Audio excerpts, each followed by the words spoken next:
घर में हमारा मातम है, हमारे घर में जो है ना अभी तक उस मेरे वाइफ को ये पता नहीं है कि मेरा बेटा, वो तो उतनी मोहब्बत अपने बेटे से करती थी कि उसको जब भी करती थी कहते डॉक्टर पे ले जाओ, इतना प्यार करती थी वो उसको। तो हमने बताया नहीं। मैं कहता हूँ लोग इसलिए आ रहे हैं कि खुशी से आ रहे हैं, उसको तो ये पता नहीं है कि अभी मुझे डेड बॉडी आएगी।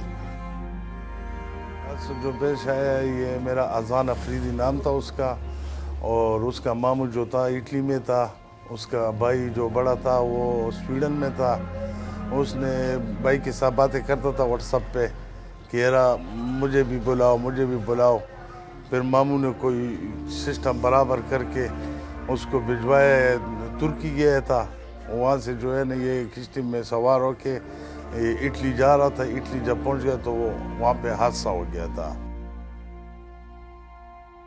इटली को जब उन्होंने झंडा देखा है तो इटली का, तो वहाँ पे पहुँचे हुए थे ना, तो बस थोड़ी से रास्ते, थोड़ा से लांग पर उन्होंने जो है ना वो किश्ती पहाड़ के साथ लग गई थी, और उससे वो नीचे बैठा हुआ था, बस हादसा हो गया था।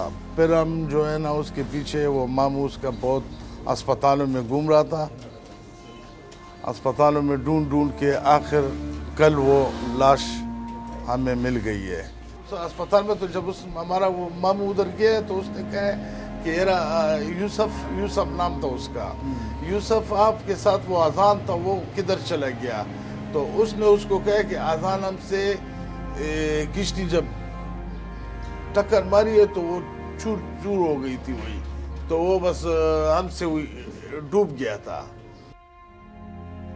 तंग कर रहा था, हमें कह रहा था कि यार अबू मुझे भिजवाओ, अबू मुझे भिजवाओ, तुम मुझे भिजवाओ, मैं इंशाल्लाह कामयाब हूँगा, मैं वहाँ पे तालीम करूँगा, सबक पढ़ूँगा, मैं इंशाल्लाह बड़ा आदमी बनूँगा।